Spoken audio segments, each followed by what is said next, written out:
Hi, this is Sasi sharing with you the top stories of today. A major political statement has come from Tamil Nadu.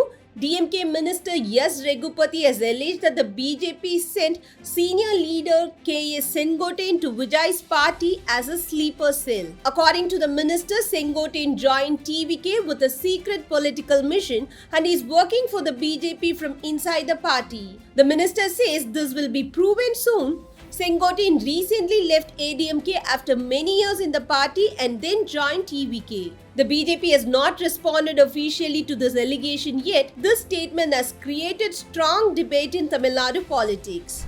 The leadership dispute inside the Karnataka Congress is becoming more intense. Minister Priyank Kharge has said that the Congress High Command will take action at the right time to resolve the power tussle between Chief Minister Siddaramaiah and Deputy Chief Minister D.K. Shivakumar. Meanwhile, D.K. Shivakumar has stated that he is not rushing to become Chief Minister. He said he has not demanded the post and the final decision will be taken only by the party High Command. He also requested the public and media not to speculate about the leadership change.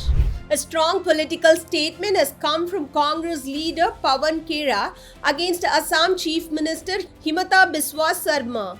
Pawan Khera stated that Sarma will not return to power and claimed that he will go to jail. This comment came after Sarma promised to bring the UCC if he wins the next election. The issue has created a major political debate in Assam as parties argue over equality, religion and rights.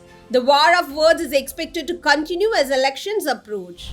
The 21-day omnibus strike in Tamil Nadu has come to an end. Private omnibus operators have decided to call off the strike after holding talks with the State Transport Department. The strike began on November 7 after omnibuses from Tamil Nadu were stopped in Kerala and Karnataka and charged heavy entry taxes. Because of this dispute, more than 1,300 buses were off the roads, causing major trouble for passengers and long-distance travelers. Operators say they face huge financial losses during the strike. The government has assured that the issue will be resolved soon.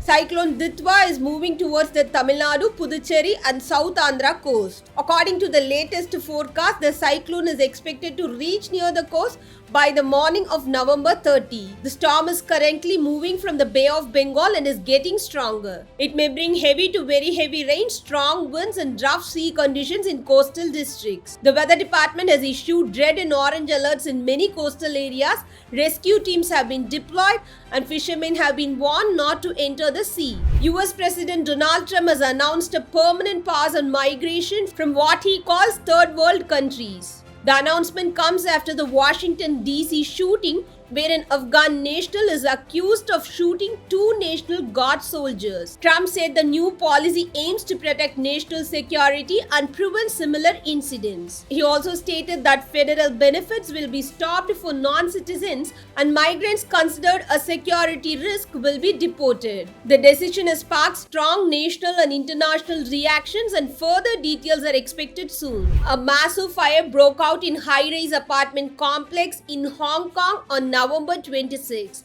The fire spread very fast across several tall buildings that were under renovation. Officials say at least 128 have died and around 200 people are still missing. Many others were injured, including firefighters who tried to save people. People say the fire spread quickly because unsafe materials were used during renovation. Several people from the construction company have been arrested for gross negligence. Rescue operations have now ended and investigations are continuing. The Hong Kong government has promised strict action and better safety rules to prevent such disasters in the future. Thanks for watching. This is File in Media connecting you to the world.